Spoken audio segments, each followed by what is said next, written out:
Bom, voltando aqui no nosso primeiro vídeo, nós fizemos uma introdução, um resumo sobre a história do nascimento da seita dos Mormons. E vocês devem ter notado que no finalzinho do resumo, ele também teria, Joseph Smith, teria recebido uma outra revelação ou uma outra visão, e nessa visão aparece João, o evangelista, batizando, ou melhor, consagrando Joseph Smith ao sacerdócio de Arão. Bom, há um equívoco aqui, Há dois pontos interessantes. Primeiro, João, o evangelista, todos nós sabemos que ele morreu, faleceu. E a Bíblia, ela condena a prática, de consultar aos mortos e também a impossibilidade de um morto voltar à vida e se comunicar com os vivos. Nesse caso, Joseph Smith cometeu um erro gravíssimo de supostamente ter recebido a visita de João, o evangelista, algo improvável, impossível. Nós podemos ver isso na parábola do rico e o Lázaro, a partir de Lucas 16, versículo 16, onde há dois personagens, Lázaro e rico, onde eles estão em dois lugares diferentes. Um não pode ir aonde o outro está.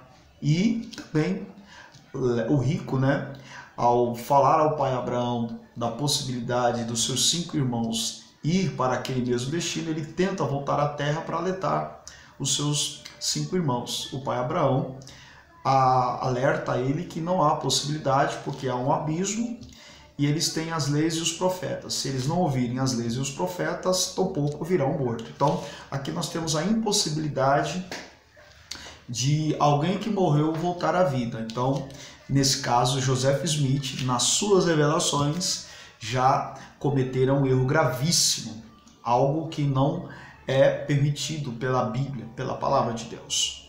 E uma outra situação é que o sacerdócio de Arão, que supostamente Joseph Smith teria sido consagrado, não há possibilidade. Primeiro, porque o sacerdócio de Arão era passado de pai para filho, e somente os descendentes de Arão deveriam receber a unção sacerdotal. Nesse caso, Joseph Smith, um americano do século XIX, não pode ter a descendência de Arão, e com tudo isso não pode ter recebido a unção sacerdotal.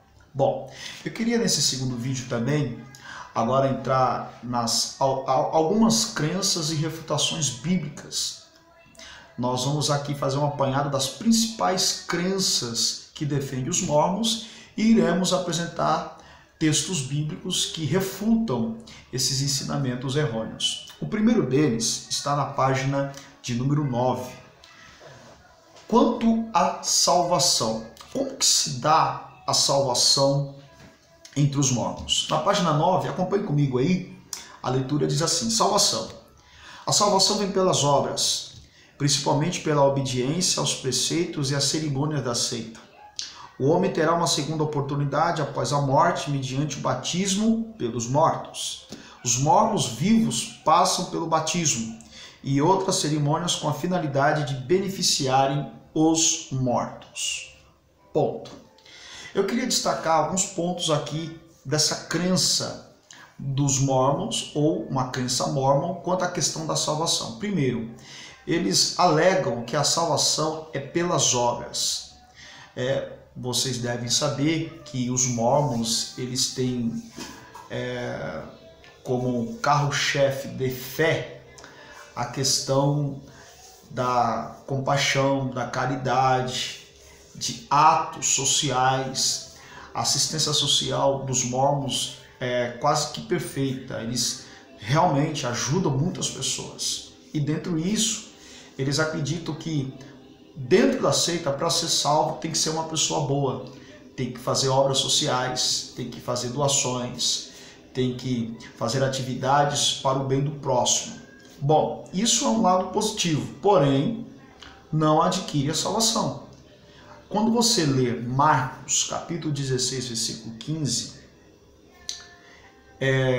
o evangelista ele diz assim, que aquele que for batizado será salvo, e aquele que crer também será salvo. Então, o ato de crer aí demonstra fé. Então, a salvação não vem por meio das obras, vem por meio da fé. Quando você vai ler Epístola de Tiago, capítulo 1, capítulo 2, capítulo 3, o apóstolo Tiago ele vem debatendo essa questão de obras e fé. Ele diz que fé e obras andam juntas e que não há possibilidade de obras andar separado da fé. E aí ele conclui que a salvação não vem só pelas obras, mas a salvação vem pela fé. Uma fé sem obras é morta.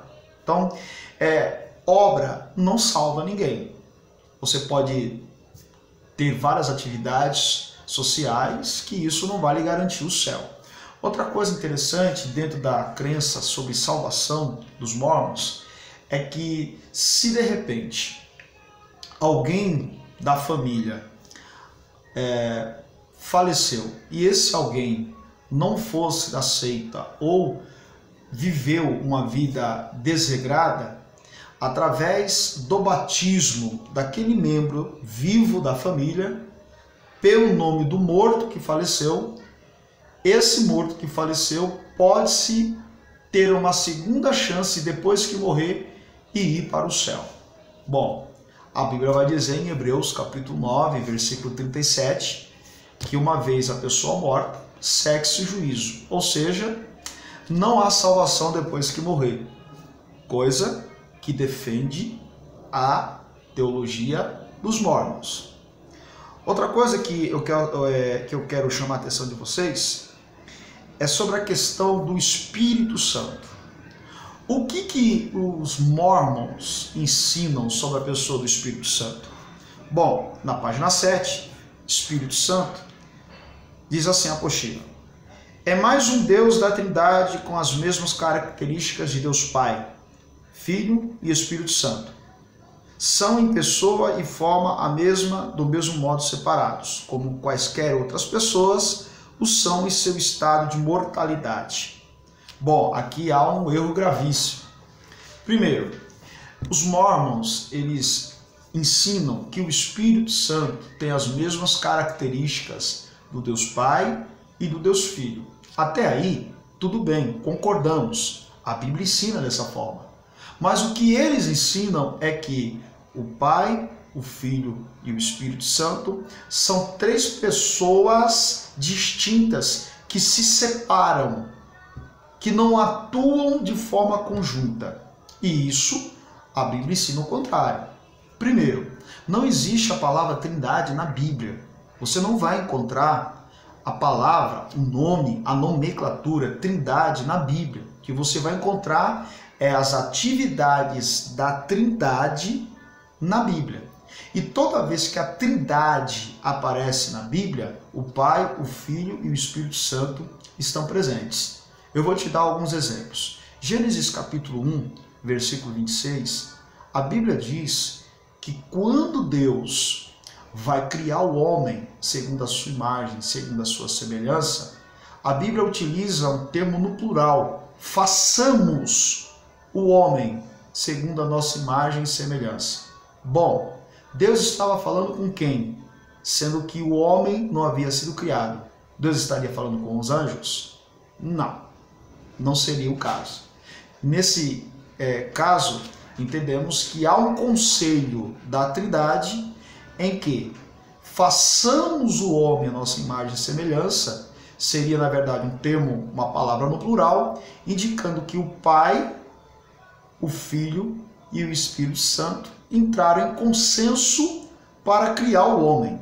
E ali, Deus, na figura do Pai, cria o homem. Mas estão presentes o Filho e o Espírito Santo, porque eles não se separam.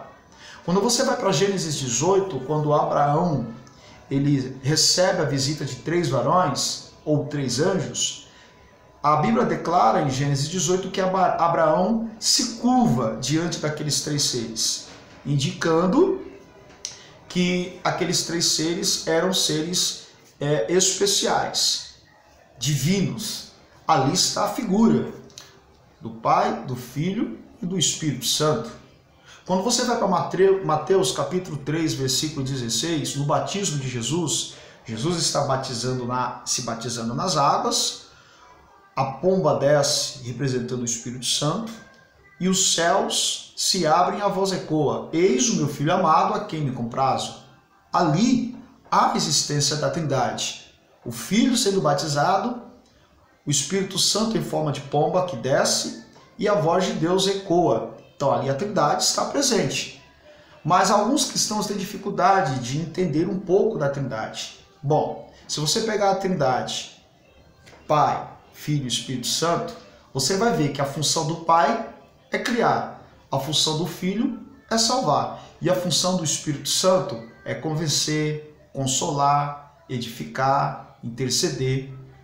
Portanto, ou no entanto, a atuação da Trindade, eles não se separam.